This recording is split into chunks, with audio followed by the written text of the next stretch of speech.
This is the difference between a business owner who does everything under the roof of the operation and a CEO. This is the difference between somebody who's stuck in a dead-end job doing clerical input and somebody who's getting promoted and moving up in the company. They look at tasks as ways to make something bigger than them happen, and therefore they have to look at it like it's bigger than them. There's a reason your to-do list feels overwhelming, and it's because you're probably looking at it like it's all these things that you can do. But in order to be successful, you don't have to do it all. As a matter of fact, success comes to those who refuse to do it all in an effort to have it all. Do you know what your love language is? I know what mine is. Acts of service. If you do something for me that was probably on my to-do list or a thought that I had that I was going to have to do it at some point, I worship the ground you walk on. And that's because I know what it's like for a to-do list to feel heavy, to feel overwhelming, and to feel like you can't ask for help. But you know it's a thing, and like a real thing you need to work on if you're the type of person who not only writes a task list, but will write down tasks that you've already done and cross them out at the exact same time. And that's because there's this dopamine hit. There's a dopamine hit when you have a to-do list and you execute on it and you see all that you've done. That dopamine rush is the feeling of, look at all I did. Are you one of those people? I am one of those people. I'm one of those people that's like looking to see how people react to all the things that I did because I'm waiting for them to be like, wow. Did you do all of this? Yes, why, yes, I did. This is so addicting. This feeling is so addicting, but it can have the opposite effect, which is why we get burnout, which is why we feel overwhelmed, and which is why success is impossible because you're doing all of these things for the wrong reason. When a to-do list becomes a wow list, a constant endeavor of getting other people to say, wow, look at all you did, is a never-ending treadmill with nowhere good to go because we take it on alone. Instead, we need to change the success metric from look at all I did to look at what we accomplished. A task list is generated by your imagination flourishing. It's taking the ideas that you have, the steps that you could take, the actions that are possible, and putting them down in writing and bringing them here to real life, out of your mind. But this is where many people get tripped up because now you think you've written out your marching orders. But what you've actually done is create a real determination of how wide and far-reaching your imagination is. And if it only stretches as far as the things that you are capable of, you are not dreaming big enough. The best list would be a list of things that only a percentage of are actions that you could take and that you have the current capability and skill set to do. When you're vetting a list, first and foremost, you need to look for things that qualify the purpose and potential of any step that you would take. Not every single thing you write down is ever going to be done, and certainly not every single thing that you write on your list has to be done by you. But each and everything should apply to the larger vision, to the mission that you're on, to the goal that you've set. But if you're discouraged by the fact that there's a lot of things on your list that you wouldn't even know how to approach in the first place, then let's start to shift your mindset. This is an opportunity. It's an opportunity for you to find out who can help you. It's an opportunity for you to find out where you can stretch your network and how you can start asking people more information about what you're working toward. If you had all the answers right now and you had the ability to do absolutely everything to take your vision to its full potential, it wouldn't be much of a vision, would it? So now we want to achieve some level of success. Maybe you have an idea of what that is, and you see quite a few things here that are not just done by you, but could be done by others.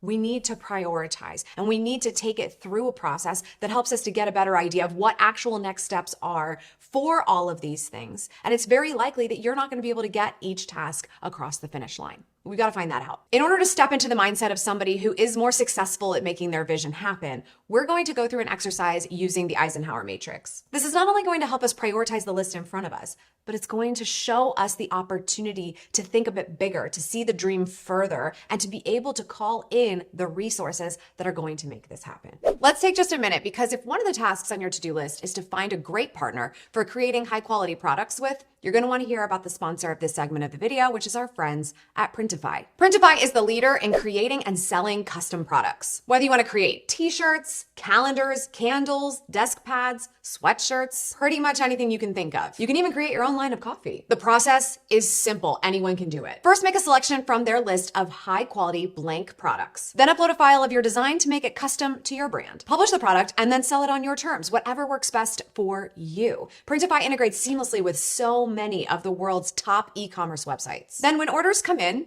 like magic, they're fulfilled automatically. From printing to shipping, you simply earn the profits while Printify handles all the work. This is one of the best ways to start a passive income stream and have a high quality product line that you can call your own. And if your business is just getting going, don't worry if it's in the budget. Get started with Printify for free today with my link in the description down below. For our prioritization exercise, I'm going to be using a tool called Tick, which I love because it has the Eisenhower Matrix built into it. Highly convenient. As a quick refresher, let's go over the 4 sections of the matrix. Quadrant 1 is for urgent and important tasks. These are things you need to do ASAP, like yesterday, like get started now. So they're your top priority. Quadrant 2 is for important but not urgent tasks. So the things that are going to inch you forward, that are really vital to making things better, getting you closer to your end goal, but don't always present themselves as something you got to do right now. These are going to be your second priority behind quadrant 1.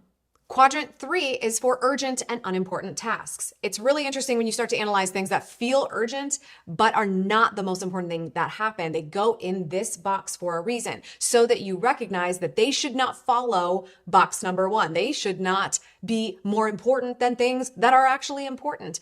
Assessing what goes here is vital to any goal happening, because what we do with these tasks is delegate. Finding ways to delegate to others is what this quadrant is all about. And then there is quadrant 4, which is unimportant and not urgent. So what the heck is the point of this anyway? We're going to delete these very likely. I have imported some tasks here that are typical for the average person that is thinking about starting a business. So some of the basic stuff that you got to do or that you might be thinking about. You'll notice that they are all in quadrant 4, which is the delete box. There is a very important reason for that, and it's pretty much the entire purpose of this video. Just because you came up with this list of things out of your imagination doesn't mean that they are absolutely going to happen, and it doesn't mean that they are super important and that you should get on them right away. We need to vet them first. So this is where things get interesting. The average person is probably going to go through this list of tasks as if they are marching orders and put them in their appropriate quadrants and then proceed with this plan. But we're going to do something a little bit different once everything has been categorized. So let's start to move these around.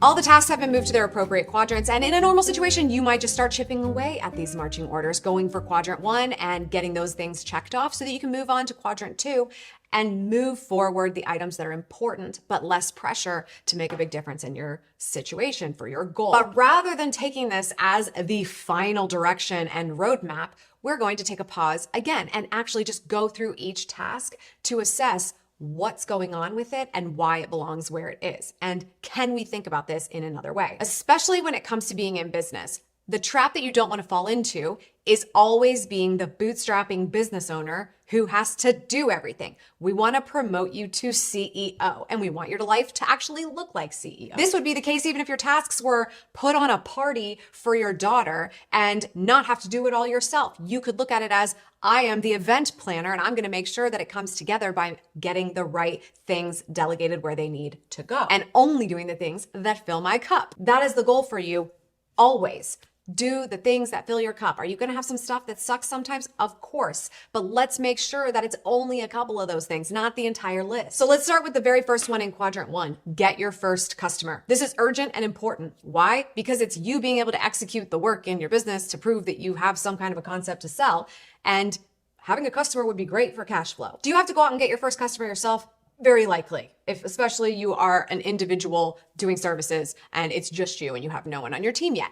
But do you really have to find them all by yourself? Not necessarily. One way of approaching this would be to go and physically go find your customer. But in the act of doing that would just be to get better at talking about what you do so that other people might be able to refer you your first customer. Now we're thinking in terms of who could help me do this. I'm probably going to be the one that signs the contract. I'm going to get that first customer.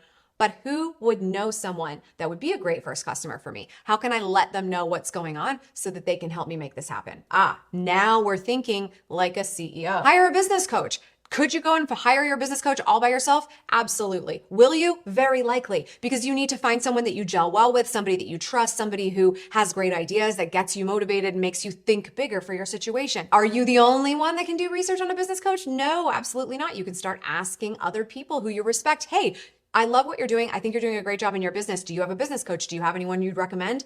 Now you're getting other people to tell you who to look at, how to narrow your search, and why they might like to work with that person. Hello, leveraging your network. And by the way, people love to share this information. When you talk to them like they are smarter than you, you're surrounding yourself with smarter people, you're making yourself smarter by doing so, and they're probably gonna send you a dope business coach. Who doesn't want the dopest? I do. So you can see where I'm going with this. Even this list that is feeling very much like it is on you entirely, and it's urgent and it's important and you need to focus on it, doesn't necessarily mean you need to go it all alone. This is the difference between a business owner who does everything under the roof of the operation and a CEO. This is the difference between somebody who's stuck in a dead-end job doing clerical input and somebody who's getting promoted and moving up in the company. They look at tasks as ways to make something bigger than them happen, and therefore they have to look at it like it's bigger than them. Who can help me do this? How can we win as a team? So instead of just chipping away at what's urgent and important, I'm coming up with a strategic moves for what is urgent and important. I am looking for the better, more collaborative shortcut, if there could be one, to making this box get checked. Not only just checked to call it done, checked at the greatest level with the most beneficial results. I could find any customer myself, or I could find the perfect customer if I widened my reach with other smart people. So while you might be thinking that the only delegation quadrant here is quadrant 3, it actually turns out Quadrant 3 is starting to get your wheels turning on it, but all it did was help you demote some tasks, and you were planning to offload those to someone else so that they got done, but they weren't on your plate.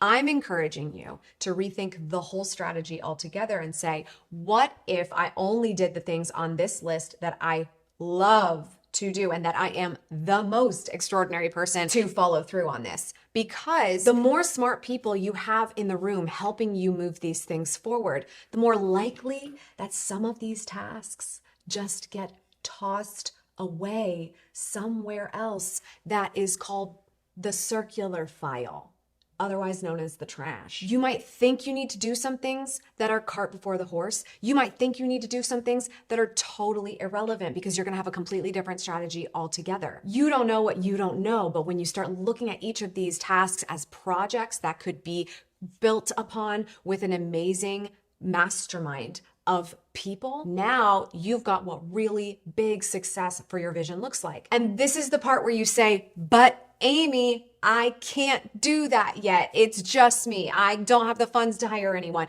No one wants to help me. I don't know how to get anybody to care about my thing. It's my baby. It's my thing. No one cares. Everybody thinks I'm crazy. I hear what you're saying. Your people are out there. You may not be able to hire yet. There's always value you can provide. And there are people in your life who will help if you know how to specifically ask. One of the biggest mistakes that people make is that they don't share anything that they have going on to help other people realize how they might be able to be useful to them. So you might not feel comfortable sharing your biggest, grandest dreams and goals, and that's fine because those are for you.